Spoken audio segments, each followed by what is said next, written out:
नमस्कार बच्चों, अभी बात करेंगे कक्षा 8 के पाइथागोरीय ट्रिपलेट के बारे में। वैसे ये कंसेप्ट 8, 9, 7 तीनों के लिए है।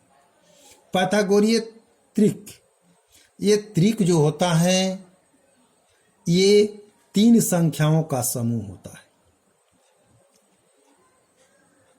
वैसे 3 संख्याओं का समूह जिसमें एक बड़ी संख्या होगी और बाकी 2 छोटी संख्या होगी। उन 2 छोटी संख्याओं के वर्गों का योग करेंगे और देखेंगे। जैसे यहाँ 3, 4, 5 एक त्रिक है जिसमें बड़ी संख्या 5 है और छोटी संख्या 3 और 4 है। तो 3 का वर्ग किए जोड़ 4 का वर्ग किए बराबर 9 जोड़ 16 यानी 25 हुआ।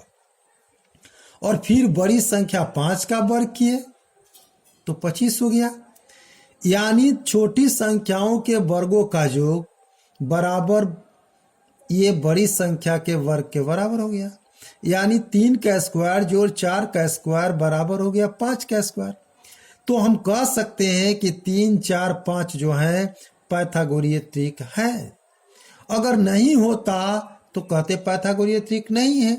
तो इस प्रकार परिभाषा निकल गया कि 3 संख्याएं पाइथागोरीय त्रिक कहलाती है यदि छोटी संख्याओं के वर्गों का योग बड़ी संख्या के वर्ग के बराबर हो जाए। ये कोई जरूरी नहीं कि लगातार संख्याएं होगी, कोई भी 3 संख्याएं होगी। अगर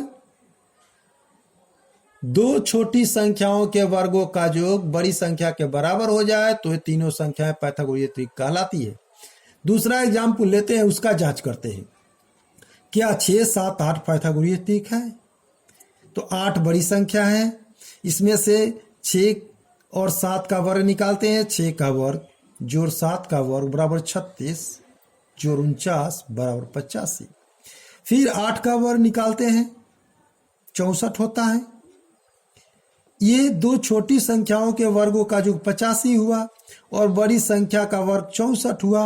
85 64 के बराबर नहीं है, इसलिए 6, 7, 8 पाइथागोरीय त्रिक नहीं है। तो इस प्रकार पाइथागोरस नामक एक गणितज्ञ ने पाइथागोरीय त्रिक के बारे में बताया था। उसका कंसेप्ट इस प्रकार था। एक समकोण त्रिभुज, ये ABC एक समकोण त्रिभुज है। हम यहां जान रहे हैं कि पाइथागोरीय त्रिक आया कहां से। ये समकोण त्रिभुज है, तो समकोण त्रिभुज में ये कोण C जो है 90 डिग्री का है।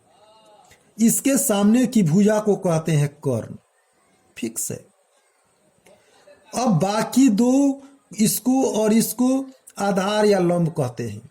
यहाँ एक बहुत जरूरी बात यह है कि किस संख्या को किस लंबाई को, किस भुजा को आधार कहेंगे और किस भुजा को लंब कहेंगे। तो यहाँ यह निर्भर करता है कि किस कोण की बात करते हैं। अगर कोण A की बात करते हैं तो A से सटी हुई भुजाएं ये AC जो है यह आधार होगी और ये CB जो है वह लंब होगी और AB तो कर्ण है ही। AB किसी भी कोण के लिए कर्ण होगा। अगर कोण B की बात करते हैं तो B से सटी हुई भुजाएं ये BC जो होगा वह आधार होगी और AC जो है वह लंब होगी और AB तो कर्ण है ही। यहाँ हम एक समकोण त्रिभुज बनाए हुए हैं जिसमें BC को 3 इंच लिए हैं और AC को हम 4 इंच लिए हैं। तो ऑटोमेटिक AB जो है यानी कर्ण जो है 5 इंच आ गया है। यह भी देखना है यहाँ कि यह भी 3, 4, 5 पाइथागोरियन ट्रिपलेट है। यानी लंब का स्क्वायर जोड़ आधार का स्क्वायर बराबर कर्ण का स्क्वायर होता है। तो इस प्रकार कोई भी 3 संख्याएं अगर पाइथागोरीय ट्रिपलेट है पाइथागोरीय ट्रिक हैं तो ये बताती है कि वे समकोण त्रिभुज की तीनों भुजाएं हैं, जिसमें बड़ी भुजा जो है वह समकोण त्रिभुज की कर्ण है और शेष छोटी भुजाएं जो हैं वह समकोण त्रिभुज के आधार और लंब हैं। इस प्रकार हम पाइथागोरीय ट्रिपलेट के बारे में जान गए। अब पाइथागोरीय ट्रिपलेट से संबंधित कुछ प्रश्न जो हैं होमवर्क के रूप दिए जा रहे हैं। ये जांच करना है कि क्या ये पाइथागोरीय ट्रिक है कि नहीं है। इस प्रकार हम लोग पाइथागोरीय ट्रिपलेट के बारे में कुछ पढ़ें। धन्यवाद।